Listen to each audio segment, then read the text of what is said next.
Je me suis toujours posé une question. Est-ce que c'est possible de rouler en Mercedes, haut de gamme et élégante, avec un faible kilométrage et en plus doté d'un V8 pour moins de 15 000 francs? Et on va voir dans cette vidéo que c'est effectivement possible avec ce magnifique Mercedes CL500. Moi c'est Christian et bienvenue sur Passion Belle Mécanique.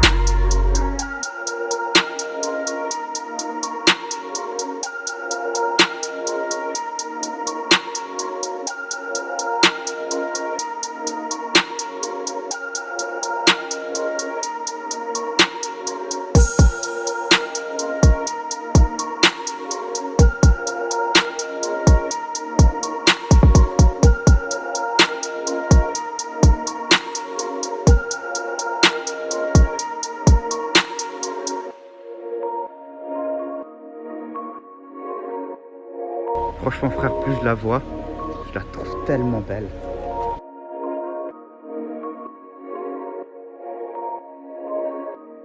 Et voici la présentation de la CL500 modèle 2006 qui est dans un état incroyable, proche du neuf. Donc vous pouvez tout de suite apercevoir une belle ligne qui reste malgré les années toujours moderne et intéressante aujourd'hui. Effectivement, surtout que ces phares ronds redeviennent un petit peu à la mode. C'est des véhicules qui sont de plus en plus appréciés. Ça vieillit un petit peu comme un bon vin. On peut voir également, typique des phases 2, ces magnifiques jantes en 18 pouces, il me semble. Je vous laisse apprécier également l'intérieur. Tac. Qu'on détaillera plus en détail lors de l'essai routier. Ces magnifiques sièges, très élégants, très confortables. Donc toutes les fonctionnalités qu'on les retrouve d'ailleurs aujourd'hui sur tous les modèles modernes. Une autre particularité sur la facelift sont les phares, on va dire, restylés à l'arrière et les deux sorties d'échappement. Je vous laisse apprécier. Ils sont juste superbes et c'est des vrais pots d'échappement, faut le dire. Hein. C'est des vrais pots. Attention, c'est chaud. Hein. Voilà. Malgré que ça reste un coupé, il faut se dire que c'est un véhicule qui reste hyper long. Il fait presque 5 mètres de longueur, ce qui est l'équivalent de la classe S littéralement. Donc voilà, c'est un peu la mentalité de Mercedes de l'époque, toujours faire plus gros et beaucoup plus luxueux que la précédente. Donc ensuite pour passer à l'intérieur et aller c'est le roue. Là, qui dit long capot, forcément c'est pour abriter une cathédrale, hein. Le magnifique V8 de 5 litres de 302 chevaux quand même. Donc c'est des V8 qui sont conçus vraiment pour durer niveau mécanique. Il n'y a pas eu beaucoup de problèmes sur ces phases 2. Et surtout, ça peut arriver qu'il y ait des petits pépins électroniques normalement, notamment les suspensions et ce genre de petites bricoles, ou une sonde à droite à gauche, mais en principe ça se passe très très bien. Voilà. Et on va donc directement passer à l'essai routier.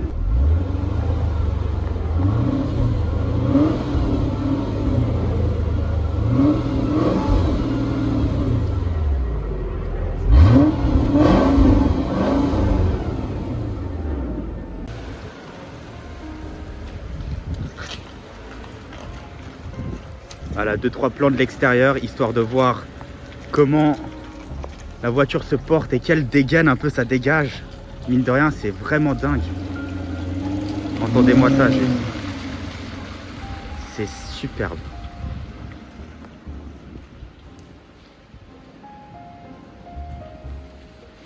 Et voilà, monsieur le Premier ministre qui arrive.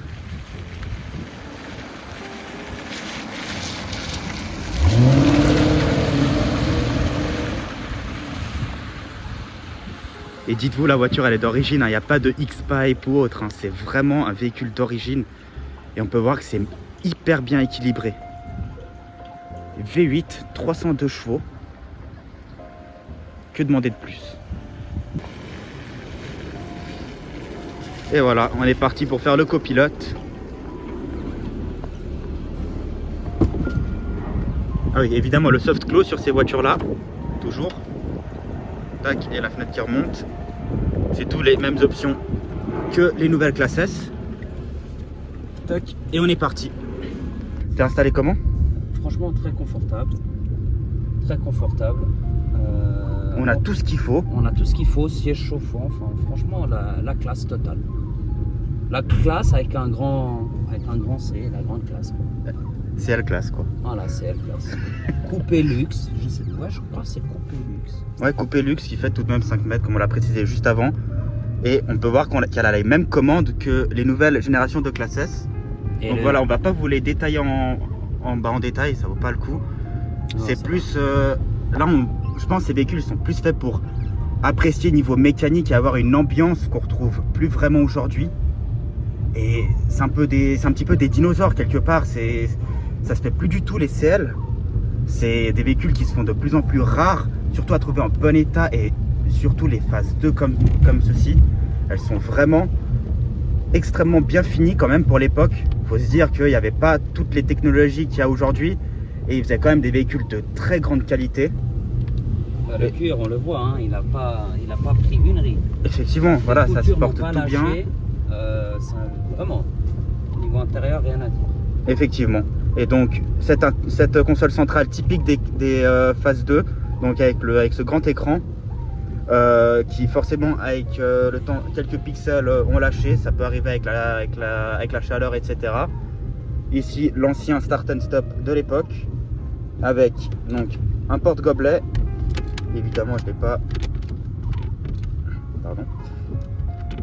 À la fois en douceur, tranquille. Ici, le magnifique et indispensable cendrier, typique de l'époque. Ici, le téléphone pour les patrons d'entreprise un peu pressés. Alors, je vous laisse apprécier la sonorité du V8 sans trop brutaliser la mécanique. Effectivement. Elle a la patate. Effectivement, et ça, c'est juste effleurer l'accélérateur. Oh, c'est rien du tout, ouais, je l'ai à peine. Effectivement, je n'étais même pas à 15%. Donc, je vous laisse imaginer à 50%. Voilà ce que ça donne. Ouais. Après, voilà, c'est pas des véhicules qui sont faits pour des usages très sportifs, c'est plus des véhicules de week-end. De luxe aussi. Exactement, de luxe et de parade un petit peu. C'est aller faire une petite balade du dimanche et puis profiter un peu de la vie et des anciennes mécaniques à pas grand coût finalement. Hein. C'est pas très cher, hein, car quand je vous dis qu'elle est moins de 15 000, elle n'est pas 14 000 ni 13 000, mais bien 12 900. Et quand on dit faible kilométrage pour ces véhicules, c'est à peine 130 000 km.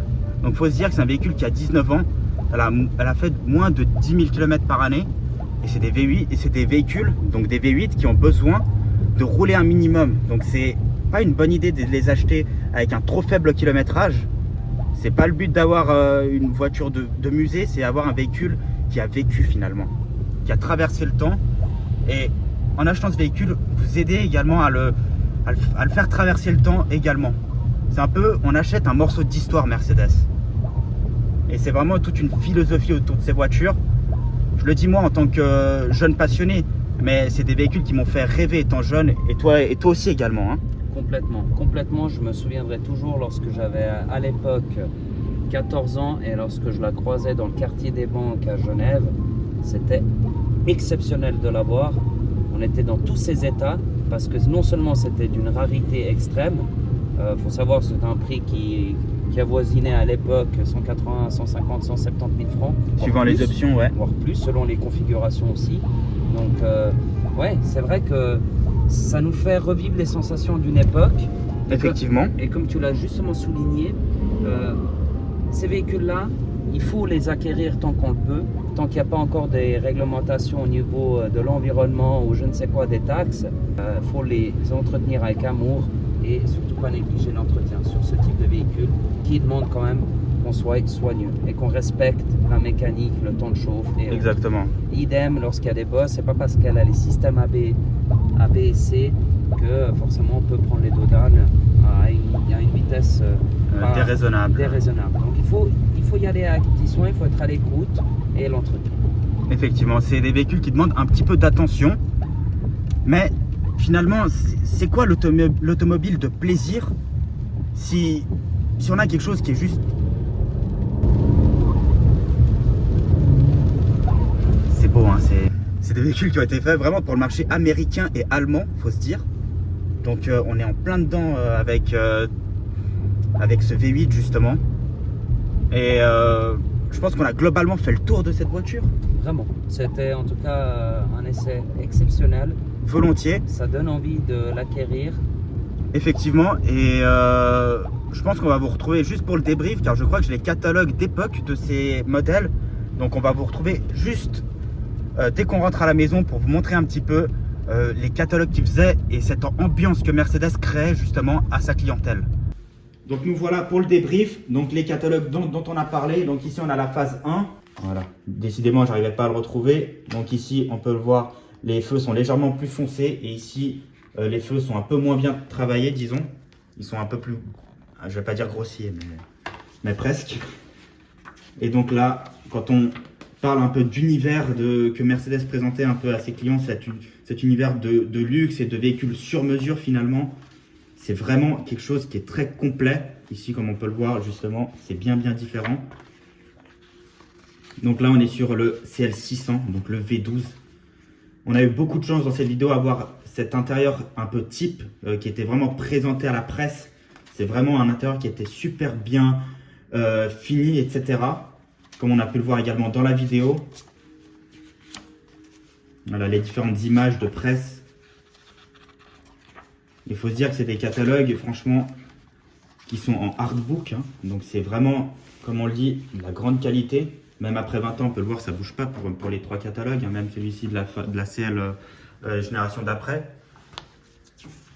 Et ce qu'on disait, c'était un petit peu dommage, justement, quand on voit tous ces prix de l'époque. Donc 152 000 francs, 205 000 francs, 199 000 francs donc pour la CL500, qui est donc l'entrée de gamme la moins chère, finalement, hors option, évidemment. Et quand on ajoute effectivement beaucoup d'options, hein, on peut voir qu'il y a des options qui sont à presque 10 000 francs, hein, là 9 700, pour le Designo justement, cet intérieur premium, etc. Et ce qu'on trouvait un petit peu dommage, c'est que ces véhicules sont, pour les derniers mots de la fin, on va feuilleter ce catalogue et ensuite je vais dire 2-3 mots encore sur le CL500 de manière générale. C'est dommage que c'est des véhicules qui ont pas vraiment de marché aujourd'hui. C'est pas comme une 911, etc. où il y a une réelle cote. C'est un peu au petit bonheur la chance. Si la personne est un peu pressée, il va un peu plus la brader, etc. Hormis les phases 2, justement, dans cette vidéo, on a pu voir un bel exemplaire qui est relativement fiabilisé, etc. Et donc, j'espère que cette vidéo a pu être utile pour un éventuel intéressé de ces voitures. Car nous, on est réellement un petit peu des passionnés, des amoureux de ces belles autos. Donc on le demande pas souvent, mais n'hésitez pas à mettre un commentaire, un like, à vous abonner à la chaîne si le contenu vous plaît. Ça permet d'encourager la chaîne YouTube de manière générale. Et quant à nous, on vous remercie d'avoir visionné jusqu'ici et on vous dit à bientôt.